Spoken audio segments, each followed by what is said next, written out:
अयोध्या मामले की सुनवाई टल गई है। अब इस मामले की सुनवाई कल सुप्रीम कोर्ट में होगी। आपको बता दें कि लालकृष्ण आडवाणी, मुरली मनोहर जोशी, उमा भारती पर यह सुनवाई होनी थी।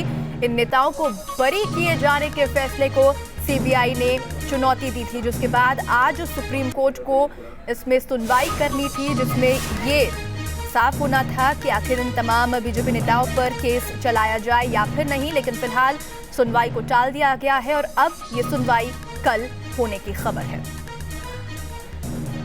तो इन नेताओं को अयोध्या मामले में बरी कर दिया गया था और इस फैसले के खिलाफ सीबीआई ने इस फैसले को चुनौती दी थी, जिसके बाद सुप्रीम कोर्ट इस पर सुनवाई करने वाला था। तो आपराधिक साजिश से जुड़ा हुआ ये मामला इन तमाम नेताओं पर दर्ज था, लेकिन इन्हें बरी कर दिया गया था, जिस पर सीबीआई ने इस फैसले को चुनौती दी थी। इलाहाबाद हाईकोर्ट ने इन तमाम नेताओं को बरी किया था। 21 मई 2010 को ये फैसला सुनाया गया था, जिसमें सुप्रीम कोर्ट में इस फैसले को 2010 में ही चुनौती दी गई थी। और सबसे बड़ी जांच एजेंसी यानी कि सीबीआई ने आईपीसी की धारा 153A, 153B और 505 के तहत आरोप पत्र दायर किया था। सुप्रीम कोर्ट में आज इस मामले की सुनवाई होनी थी।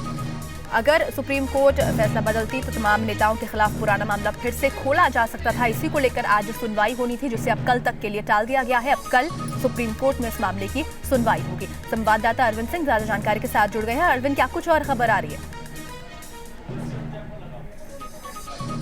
अरविंद, क्या कुछ और जानकारी है, क्या खबर आ रही है? देखिए श्रीन, इस मामले की सुनवाई कल तक के लिए टल गई है। दरअसल जो पुरानी बेंच थी जिसमें जस्टिस नरीमन शामिल थे, वो आज अदालत में मौजूद नहीं थे और आज जो बेंच इस मामले की सुनवाई कर रही थी, जस्टिस पीसी घोष ने कहा कि उनके साथी जज जस्टिस नरीमन आज बेंच में शामिल नहीं है। ये मामला पहले सुना जा चुका है, आधे से ज्यादा इस मामले की सुनवाई हो चुकी है। इसलिए बेहतर होगा कि जस्टिस नरीमन भी इस बेंच में शामिल हो, तब इस मामले की सुनवाई की जा सके। तो कल इस मामले की सुनवाई होगी और कल उम्मीद यह है कि जस्टिस नरीमन भी इस बेंच में शामिल होंगे। ये अपने आप में इसलिए भी अहम है क्योंकि पिछली बार जब इस मामले की सुनवाई हुई थी तो ये जस्टिस नरीमन ही थे जिन्होंने कई सख्त टिप्पणियां की थी और सवाल ये खड़ा किया था कि अगर रायबरेली और लखनऊ में अलग अलग मामले चल रहे हैं तो दोनों मामलों का ट्रायल एक साथ क्यों नहीं हो सकता। और उन्होंने इस बात के संकेत दिए थे कि तकनीकी आधार पर महज आपराधिक साजिश की धाराओं को हटाना पहली नजर में गलत है।